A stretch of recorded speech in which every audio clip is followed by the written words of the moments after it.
안녕하십니까. 오늘은 9월 10일 금요일입니다.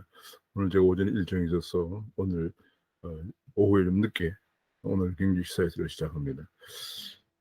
그러면 제가 준비한 자료를 같이 보시면서 말씀을 나누도록 하겠습니다.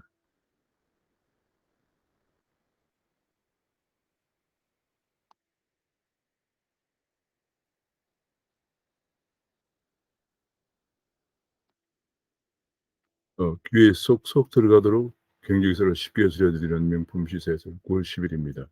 구독과 알림 설정을 부탁드립니다. 신규 확진이 이틀째 2,000명대를 지속하고 있습니다. 정부는 지금이 정점인지 불명확하다는 얘기까지 했습니다. 어제 2,221명을 기록하고 있습니다. 연일 2,000명 안팎의 확진이 되면서 추석 전후에 위중증 병상 대란 우려도 예상된다는 보도가 나왔습니다. 그런 가운데 삼성에서 7천억을 기부를 한 지 넉 달 만에 이제서 감염병 병원 기금위를 다음 주에 출범한다는 보도가 나왔습니다. 지금 그런 가운데 정부는 의료진과 교사 등 백신 의무 접종을 검토하며 하는 등 위드 코로나를 준비하고 있다는 보도도 나왔습니다. 어, 청소년 확진자가 2달 새 4배나 늘어나면서 특히 20대 미만 청소년 확진자가 2달 사이에 크게 4배나 늘어나면서 위드 코로나로 천천히 가야 하는 것이 아닌가 하는 그런 우려도 나오고 있습니다. 그런 가운데 2차 접종은 네이버나 카톡으로 자녀 백신 예약이 가능해진다고 합니다. 재난지원금에 관해서 왜 88%냐, 왜 나에게는 안 주느냐는 불만이 폭주하자 90%로 확대한다는, 즉 약 예산 약 3천억 더 필요하다 하는 그런 선심선 정책의 논란이 또 이어지고 있습니다. 지금 이렇게 입장이 나오자 지금 이게 재난지원금 항의 폭주에 또 대상을 확대하는 3천억이나 늘리는 국정이 장난인가 하는 그런 비판도 나오고 있습니다. 이게 지금 88% 한다고 하다가 또 비판이 나오면 또 90%로 늘린다. 뭐 이런 식으로 국정을 정말 운영하는 그 모습을, 국정 운영 능력이 과연 있는 집단인가에 대해서 의심이 가는 그런 부분입니다. 그런 가운데 과도한 거리두기로 결혼을 지금 하기 힘든, 결혼이 자꾸 늦춰지고 있는 그런 문제가 제기되고 있는데, 국회 대신에 근조 화환을 든 신부들이 "결혼 좀 합시다." 하는 그런 항의 시위를 벌이고 있다는 정말 웃지 못할 일이 보도가 되고 있습니다. 그런 가운데 수도권 전셋값은 벌써 작년 상승폭을 추월하고 있다. 그런 얘기가 나왔습니다. 2020 예컨대 수도권 평균이 작년 전체가 10.23% 전셋값이 증가했는데 벌써 지금까지 금년에는 10.26%가 상승해서 작년 상승폭을 추월하고 있다. 전셋값이 지금 10년 만에 8개월 동안, 1 월부터 8월 동안 10.26% 상승은 10년 만에 최대폭이라고 합니다. 인천은 12.76% 올라서 21년 만에 최대폭으로 올랐다고 합니다. 지금 전세 대란이 보통이 이만저만한 심각한 상황이 아닙니다. 정부의 부동산 정책 26번이나 내놓은 정책이 이렇게 전월세 대란을 가중시키고 있는데도 임대차 3법 같은 문제가 되고 있는 법안에 관해서 아무런 언급도 반성도 성찰도 없는 상황입니다. 분양가 상한제가 정부가 이제 뒤늦게 규제 개선에 나서고 있지만은 지금 당장 공급량 해소를 미치죠. 왜냐하면 분양가 상한제라면은 이것이 아파트 가격이 낮아지는 것 같지만은 건설업체들이 수지가 안 맞기 때문에 공급을 하지 않습니다. 보통 노무현 때도 분양가 상한제를 실시한 지 한 2-3 년, 3년 정도 돼요. 그러니까 건설 공기간이 한 3년 정도 걸린다고 보면은 공급이 안 돼서 그때부터 집값이 폭등하기 시작했는데, 지금도 문재인 정부 들어서 똑같은 사람들이 그런 정책을 해 왔기 때문에 지금 흔히들 김수현 사단이라고 그러죠. 노무현 때도 비서관이었고 문재인 대통령 때는 수석 비서관을 하면서 이런 일을 계속 실패한 정책을 또 반복하다 보니까 집값 집이 공급이 안 돼서 집값 급등과 전세 대란을 유발시키고 있는데, 이제 뒤늦게서 정권 말기에 다가와서 이걸 개선해 본다, 뭐 그런 얘기들이 나오고 있는 것 같습니다. 국책연에서 세 군데에서 부동산 재앙을 재확인했다는 그런 지적도 나오고 있고요. 지금 치솟는 집값과 전셋값 때문에 가계대출 억제 마지노 선이 뚫렸다. 그런 얘기입니다. 가계대출 증가액이 벌써 87조 원에 가계대출 증가액이 벌써 87조 원에 달해서 작년에 60조, 재작년에 30조 보다 몇 배 지금 크게 증가하고 있다. 그런 얘기입니다. 8개월 동안에 벌써 87조 원이나 증가해서 이미 작년보다 벌써 크게 증가하고 있는 그런 모습을 보이고 있다는. 지금 특히 그 20대가 전셋값을 마련하기 위해 등골이 휘고 있다. 전세 대출이 4년간에 20조나 증가하고 있다. 이 세대별로 보면은 20대가 20조가 증가했다고. 그런 30대도 지금 63조 원이나 증가하고 있습니다. 6월 말 현재입니다. 63조 원. 그러니까 증가폭은 20대, 30대가 지금 전세값 때문에 등골이 휘고 있다. 그런 얘기가 되겠습니다. 지금 특히 이제 1인 가구 증가와도 관련이 있는데 1인 가구가 지금 우리나라 전세의 30%가 넘어섰습니다. 그러면서 전세를 얻어서 혼자 사는 그런 게 가구가 증가하면서 더욱더 전세값에 등골이 휘고 있는 그런 모습입니다. 그러다 보니까 7월 중에 금년에 7개월 동안 7월까지 가계대출이 80조 원이나 증가했는데 주로 집값이나 전세금 마련에 이란 것이 밝혀지면서 추가 규제의 딜레마가 되고 있다는 얘기입니다. 결국은 가계부채의 문제가 집값과 전세금 마련이 가장 큰 원인이기 때문에 이걸 계속 규제한다 그러면은 전세금 마련을 위해서 결국은 불법 사채로까지 갈 수밖에 없는 그런 상황이 되기 때문에 추가 규제 딜레마가 되고 있다. 그런 얘기가 나왔습니다. 그런 가운데 한국은행도 또다시 금리 인상 카드를 꺼내고 있는데 과연 금리 인상이 집값이나 가계빚을 안정시킬 수 있는 것인가에 대해서는 여러 가지 의구심 확실하지 않는 그런 의문들이 많이 나오고 있습니다. 특히 재정은 확장하고 통화는 긴축하는 이런 엇박자가 지금 현재 오히려 투자 위축을 부를 수가 있다. 금리만 올려서 투자 위축을 부를 수 있다는 그런 우려가 나오고 있고요. 지금 무이자 200만 원까지 급전 대출을 해주는 더불어 사는 사람들의 대표가 금융권에서 내몰린 서민들이 많이 몰려들고 있다. 여기서도 우리가 못 해주면은 대부업체로 갈 수밖에 없는 정말 안 좋은 신호들이 급증하고 있다는 그런 격정을 토로하고 있습니다. 지방의 학생 수는 계속 감소하는데 재정교부금은 내국세 20.79%를 고정적으로 주게 되면서 계속 지방 재정교부금은 증가하고 중앙에는 오히려 교육 재정이 부족한 그런 악순환을 그런 문제가 확대되고 있는데 여기에 대해서 기재부에서 또 "이렇게 하면 안 된다. 지방 재정 교부금을 지금 수정해야 된다." 이런 주장이 나왔다고 합니다. 세수는 벌써 1 월부터 7 월까지 55조나 늘었는데 워낙 돈을 많이 풀어대면서 나라 살림은 다시 900조 원이나 빚이 중앙정부 채무가 증가하고 있다는 보도가 나왔습니다.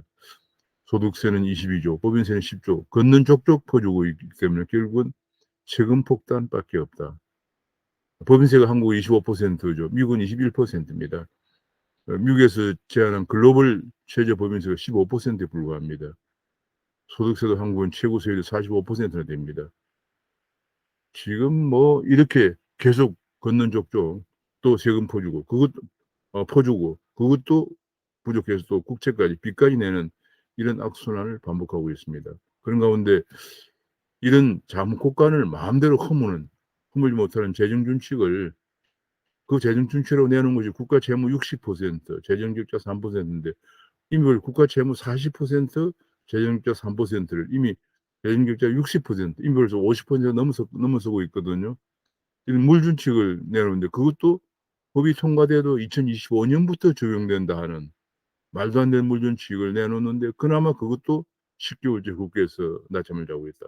얼마나 재정문제 연관해서 정부 여당이 안이한가를 지금 보여주고 있습니다.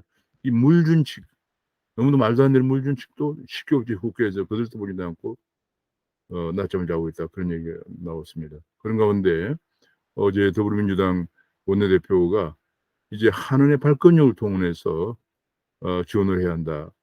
소상공인 자영업자 대출 채권을 매입하라고 요구해서 기막힌 포퓰리즘. 이제 국고를 다 털어먹고 한은 발권력까지 이용하려고 하는 기막힌 포퓰리즘 정치에 대해서 비판이 일고 있습니다. 한은 그런 가운데 한은 사실상 거부를 했다는 얘기가 나왔습니다. 어떤 신문 언론에서 한은서 돈 찍어 자영업자 돕자는 여당 원내대표 제정신인가? 라는 사설도 실렸습니다. 뭐 제정신이라 볼 수가 없죠. 완전 파퓰리즘에 중독이 된 사람들이라고 봐야겠죠. 다음 정부가 해라 하는 시리즈. 재미있는 칼럼을 실렸습니다. 다음 정부가 해라. 지금 예컨대 뭐 온실가스 35% 감축도 탄소 중립법을 덜컥 통과시켜 놓고 경제 현실은 고려하지 않고 졸속 통과시켜 놓고 지금 수출과 성장을 이끈 산업 붕괴 우려가 커지는데 이건 다음 정부가 알아서 해결해라. 뭐 이런 얘기죠. 시한폭탄은 다 다음 정부로 넘기고 있습니다. 이번에 발표한 2021년부터 2025년까지 중기 재정 계획이라는 걸 보면은 내년까지 문재인 정부 기간 동안에는 예산 증가율을 9% 내외 증가시키고 2023년부터는 경상 성장률에 맞게 4%대로 낮추고 있습니다. 다음 정부가 알아서 해라는 얘기죠. 지금 거의 뭐 지금 국가 채무도 크게 증가시켜 놓고 다음 정부가 알아서 해라 뭐 이런 얘기고요. 재미있습니다. 다음 정부가 해라 시리즈. 문재인 정부가 만들어 놓은 추진하고 있는 그런 정책들이 다음 정부가 해라 하는 시리즈입니다. 한국의 청년 고용률이 OECD보다도 낮다. OECD 평균이 50.8%인데 한국의 청년 고용률이 42.2%밖에 안 된다는 분석이 나왔습니다. 그런 가운데 민노총이 계속 지금 불법 증거를 19일째 현대제치를 19일째 증거하고 있는데도 공권력은 대응책이 없다. 대책이 없다. 기업은 대책으로도 못하고 기업은 속수무책으로 피해만 보고 있는 상황입니다. 그런 가운데 10월에 또 총파업에 얼음장을 놓고 있다. 공무원 노조, 철도 노조, 금융 노조가 연대 파업을 한다. 이런 얘기가 또 보도가 되어 있습니다. 완전히 민노총의 천국입니다. 공권력은 그냥 수수방관하고 있습니다. 특히 그 택배 노조가 명절만 되면은 소비자를 볼모로 파업을 합니다. 수수료를 인상을 내걸고 파업을 합니다. 명분 없는 생태다. 심지어는 대리점주 절반이 노조의 괴롭힘을 당했다는 조사 결과도 발표가 되었습니다. 그런 가운데 대리점주가 극단 선택을 할 수밖에 없던 그런 상황으로 몰고 간 노조 뒤에는 기울어진 문정부가 있었다라는 분석이 나왔어요. 문정부의 방조하에서 이런 일이 생기고 있다는 얘기죠. 전국 곳곳에 민노총 불법 파업이 있지만은 문정부가 방관이 활을 더 키우고 있다 그런 얘기고요. 지금 문정부의 민노총 편향이 일탈을 계속 키우고 있다는 칼럼이 실리고 있습니다. 지금 차등 의결권도 지금 우리나라에서 예컨대 벤처기업이 투자를 받아서 크려면은 투자를 받을 만큼 지분을 줘야 되는데 처음에 경영주의 지분도 똑같이 1주에 1의결권을 하는 경우에 경영권이 넘어가게 되죠. 그런 벤처기업도 클 수가 없습니다. 그런 걸 방지하기 위해서 투자를 받아도 계속 경영주가 경영을 안정적으로 할 수 있도록 하기 위해서 도입된 것이 차등 의결권인데 한국은 그걸 허용치 않고 있습니다. 이런 문제가 그래서 계속 이제 이것 때문에 쿠팡같이 미국에다가 차등 의결권이 보장되고 있는 미국에 상장을 하게 되죠. 이런 문제를 심각하게 인식을 하고 문재인 대통령도 지난 8월에 국회에서 입법 요청을 했고 작년 12월에는 정부 안까지 낸 바가 있는데 소수당의 시대 전환에 반대로 논의가 중단되고 지금까지 논의가 되고 있지 않다. 그런 얘기입니다. 9일에야 어제 국회 상임위 소위에서 논의가 재개됐다고 하는데 이게 정말 만시지탄이기 때문에 빨리 국회에서 매듭 짓는 것이 옳다 하는 너무 당연한 지적이 나오고 있습니다. 이태리 환경장관이 탈원전으로 전력이 결핍돼 수입해야 써야 되는 상황에 직면하면서 원자력 재개를 호소하고 있는 것이 우리나라는 교훈이 되어야 한다는 지적이 나오고 있고요. 지금 한국 병원의 의사가 뉴욕 교민을 상대로 비대면 진료를 하고 약 처방전까지 발급한다 하도록 하는 것이 규제 샌드박스를 통과했다고 합니다. 이걸 중국은 오래전부터 해오고 있는 겁니다. 중국에는 지금 비대면 진료가 허용되면서 의사의 몇백 명, 그다음에 약국에 몇만 개 약국이 체인으로 가입돼 가지고 전화로 비대면으로 진료를 요청하면은 바로 그냥 약까지 처방해서 집으로 배달하는 시스템 중국은 벌써 하고 있는 상황입니다. 근데 한국은 국내에서는 또 그것도 허용이 안 되고 뉴욕 교민을 상대로만 한다. 그런 얘기가 나왔습니다. 정부에서 핀테크 때리기가 시작되었다. IPO를 앞둔 카카오페이 직격탄을 되고 있다는 얘기입니다. 빅테크 추가 규제를 금융위원장이 시사하고 있다. 뭐 동일 규제 원칙이라는 걸 얘기합니다만, 그러나 근본적으로 빅테크는 지금 핀테크 또는 빅테크는 금융 혁신을 지금 주도하고 있는데 이 혁신을 저해되면 안 되겠죠. 우리나라 금융산업이 세계에서 30권으로 지금 추락해 있는데 그나마 조금 이제 혁신을 하려고 하는 빅테크마저 이제 규제를 하려고 한다. 그런 얘기고요. 지금 그러다 보니까 지금 이제 빅테크주가 미국에서는 고공행진을 하고 있는데 예컨대 뭐 넷플릭스나 테슬라, 아마존 이런 하고 있는데 한국과 중국에서만 추락하고 있다는 분석이 나왔습니다. 왜냐하면 중국도 지금 최근에 시진핑 정부 상미 연임을 맞이해서 계속 빅테크 기업들을 규제하고 있고 한국도 드디어 규제에 들어간 것 이것이 우연의 일치인가 하는 정말 묘한 그런 여운을 갖게 합니다. 한국이 반드시 중국을 따라가는 모습이면 정말 안 되겠죠. 정말 걱정이 됩니다. 소비자 선택까지는 플랫폼을 규제한다지만 소비자 선택까지는 통제할 수는 없다. 결국은 이제는 4차 산업혁명의 핵심이 뭐냐? 핵심이 이 플랫폼 혁명입니다. 전부 다 모바일을 통해서 하죠. 모바일에 깔린 플랫폼을 통해서 모든 거래를 하는데 여기에 이것이 가장 중요한 소비자 편의죠. 소비자 편리함. 이 소비자 접점의 편리성까지 규제하면 안 된다는 겁니다. 규제하면은 결국은 우리나라의 그랬던 산업만 낙후되겠죠. 금융산업의 낙후에 이어서 다시 플랫폼 산업까지 낙후될 우려가 있습니다. 미국의 경기가 둔화되고 테이퍼링이 늦어질 전망이다. 그런 보도는 벌써 몇 번 나왔고요. 8월에 중국의 생산자 물가 상승률 9.5%, 지금 5월부터 계속 9%의 고공행진을 하면서 중국이 세계 공장이죠. 글로벌 인플레이션 가속화 우려가 제기되고 있다는 보도가 나왔고요. 이제 중국이 계속 그 규제의 국가 30년 개방 노선을 이탈하고 규제 속으로 들어가면서 한국은 미국과 EU와 글로벌 밸류체인 가치사슬을 좀 더 촘촘히 짜는 대중 의존도를 줄이는 방향으로 정책을 대응해야 한다는 전문가들의 지적이 나오고 있습니다. 지금 암호화폐 가격은 다소 소강 상태를 보이고 있습니다. 비트코인이 한국에서 5,627만 원, 이더리움이 416만 원을 기록하면서 지금 수평으로 소강 상태를 보이고 있습니다. 그런 가운데 우크라이나가 비트코인을 합법화할 준비를 하고 있다. 그런 얘기가 나왔습니다.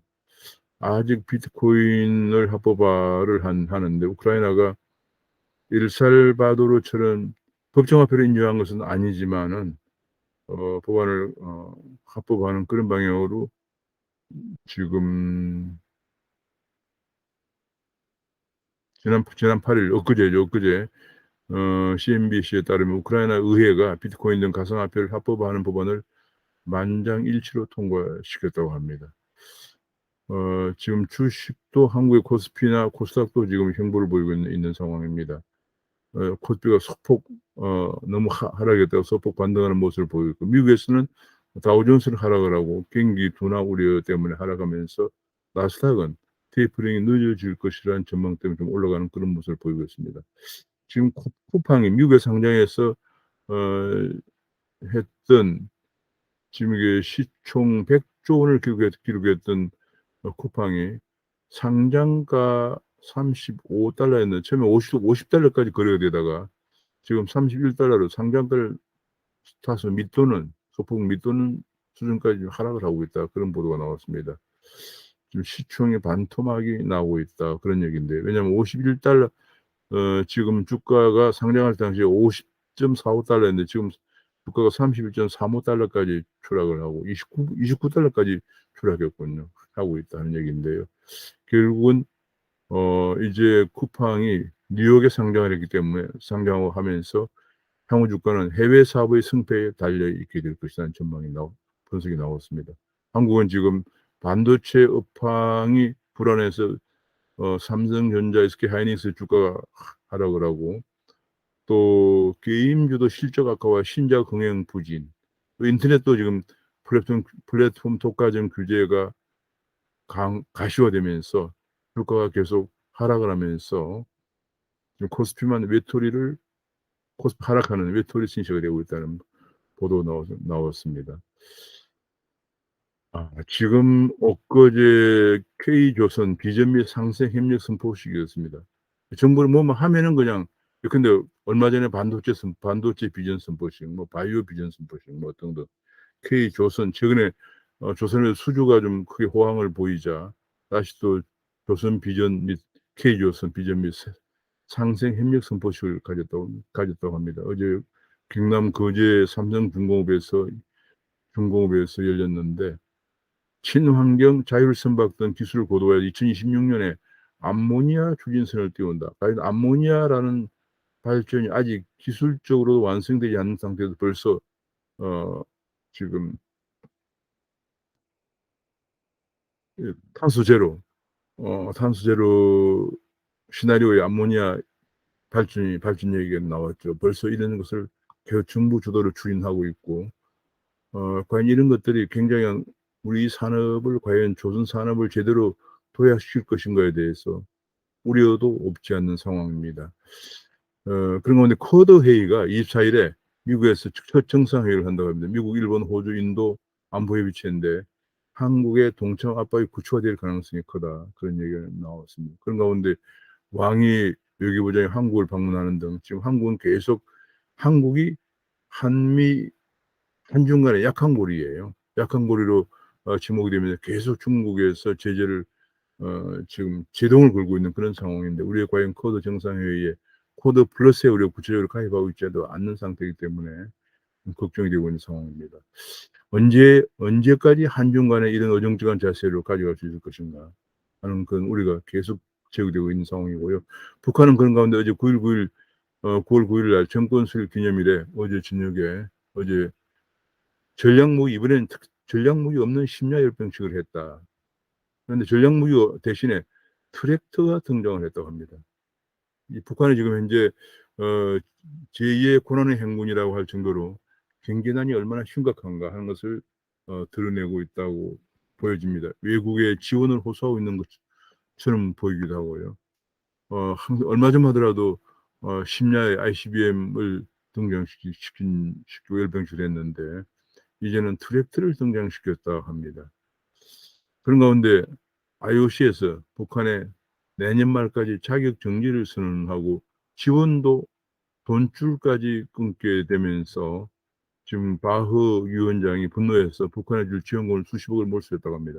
그렇게 되면서 지금 평창 어게인, 베이징에서 사실상 베이징 동계올림픽에서 내년 2월에 열리는 베이징 동계올림픽에서 남북, 북 혹은 또 뭐 미국, 중국 등의 그 모임 정상회담까지 다시 한번 그런 것을 구상했었는데 남북 대화의 차질이 불가피하다는 분석이 나오고 있고요. 그런 가운데 미 재무부는 작년에 북한의 자산을 370억 달러를 동계를 했다. 370억 원 정도, 3,169만 달러를 동계를 했다. 그런 얘기고요. 지금 이제 결과적으로 그렇게 되면서 계속 IOC도 그렇고 미국도 그렇고 북한의 자금줄을 이렇게 동결하고 있는 그런 상황입니다. 지금 이재명 후보가, 경기지사가 국민연금이 운영하고 있는 일산대교의 통행료를 무료화시킨다, 이런 발표를 해가지고 또 난리가 났습니다. 지금 국민연금은 국민의 미래를 위한 자산이죠. 그런데 국민연금 운영하고 있는 일산대교에 대해서 통행료를 무료화하겠다. 대선을 앞두고 이런 얘기를 해서 지금 좀 큰 문제가 지금 되고 있는데, 이재명 포퓰리즘이다. 국민연금은 끝까지 거부해야 한다는 그런 얘기가 나오고 있고요. 여기에 따라서 또 이걸 뭐 경남에서도 마창되게 무료 움직임이 있다. 이게 뭐냐면 계속 지금 민자를 유치해서 SOC를 건설할 경우에 민자에게 일정 기간 동안에 적정 수익을 보장해 주는 제도거든요. 그걸 이제 퍼블릭 프라이빗 어, 투자라고 해가지고 그렇게 하는 건데, 이거를 중간에 정치인이 마음대로 수수료를 받지 못 수입을 창출을 막아버리면은 향후 민자 유치 투자는 더 안 되겠죠. 좀 굉장히 무리수가 뒤따르는 것을 지금 대선을 앞두고 대선 후보가 경선을 앞두고 들썩 발표한 것도 또다시 논란이 많이 제기되고 있습니다. 지금 뭐 김대엽의 악몽이 대사가 나오고 있잖아. 지금 뭐 대선판을 연일 폭로전으로 흔들고 있는 상황입니다. 여론, 언론, 여당, 시민단체를 확산되면서 과거 이해창의 병풍 2.3%포인트를 패배를 시킨 이해창의 병풍이 다시 악몽이 떠오른다, 그런 얘기가 나와 있습니다. 제가 참 정말 기가 막힌 것이, 국가의 미래를 두고 정책으로 대결하는 게 아니고 그냥 우리나라는 이런 여론, 폭로 이런 것들이 대선 정권의 향배를 좌우할 정도로 뒤흔들고 있다는 것이 너무 안타깝습니다. 우리나라가 이 정도밖에 안 되는 나라인가 안타까운 생각도 많이 듭니다. 그리고 보면은 뭐 나와서 얘기하는 거 보면은 정말로 자질이 안 된 사람들이 이런 여론들을 좌지우지하면서 말도 안 되는 얘기들을 언론에서 나와서 하고 있는 거 보면 정말 기가 막히다는 생각이 듭니다. 그런 가운데 어제 석 달 만에 홍준표가 야권의 1위로 치고 올라오면서 지금 판세가 요동치고 있다는 분석이 나왔습니다. 그런 가운데 지금 말이죠, 야당은 정말 또 웃기는 일을 하나 하고 있어요. 뭐 국민 면접이라고 그래가지고 지금 뭐 진중권 씨 등등을 내 3명이 나와서 면접하는데 가관도 아니라는 보도가 계속 나오고 있습니다. 진중권은 작은 정부는 시대에 안 맞다. 문재인 뭐 한 얘기죠. 문재인 대통령이 한 얘기죠. 그런 주장을 하는가 하면은 진주의료원을 홍준표가 너무 노조 횡포 때문에 폐쇄를 했는데 그것 때문에 코로나 대응이 어렵다, 이렇게 얘기하자 홍준표 후보는 말 같지 않아서 질문이 베베 꼬이고 있다, 이런 얘기를 지금 하고 있고요. 홍준표 후보는 모욕적 더 이상 참여 안 한다. 유승민도 공정성 의문이 있다. 지금 도대체 왜 이런 질문을 하는 것을 공개 면접, 국민 면접이라는 이름을 하고 있는지, 이런 사람을 선정한 것인지, 면접관을 선정한 것인지, 지금 국민의힘의 본질에 관해서 정말 걱정을 하지 않을 수가 없습니다. 저도 이제 조금 TV를 한번 봤더니 무슨 자유민주주의와 시장경제나 이런 문제에 관해서 아무도 얘기한 사람이 없어요. 어떻게 자유민주주의를 회복할 것인가, 어떻게 시장경제를 정착시켜서 경제를 더 성장 동력을 확충하고 양질 일자리를 만들어낼 것인가, 그런 질문을 한 사람들은 없어요. 정말 뭐 기가 막힌데, 오늘 제가 잠깐 봤더니 뭐 박진희 의원이 코드 가입을 공략한 것에 대해서 계속 반대 의견을 피력하며 오히려 물고 늘어지는 그런 모습도 보이고 있습니다. 참, 국민의힘이 도대체 뭐 하는, 어떤 방향으로 가고 있는지, 국민이 정권 교체, 자유민주주의와 시장 경제를 회복시켜서 대한민국을 올바로 세워야 되는, 한미동맹을 더 강화하고 그런 방향으로 가야 하는 중대한 책무를 지고 국민의 여망을 안고 있는 국민의힘이 이런 사람들을 면접관이라고 내세워서 면접을 하고 있는 것 자체가, 그리고 토론은 하지도 않고 말이죠. 지금 국민의힘이 뭐 하고 있는지 모르겠습니다. 또 어, 지난 20대, 21대 총선처럼 솥밥을 걷어차는 것은 아닌가 하는 우려가 점점 커지고 있어서 정말 걱정입니다. 오늘 여기서 마치겠습니다. 감사합니다.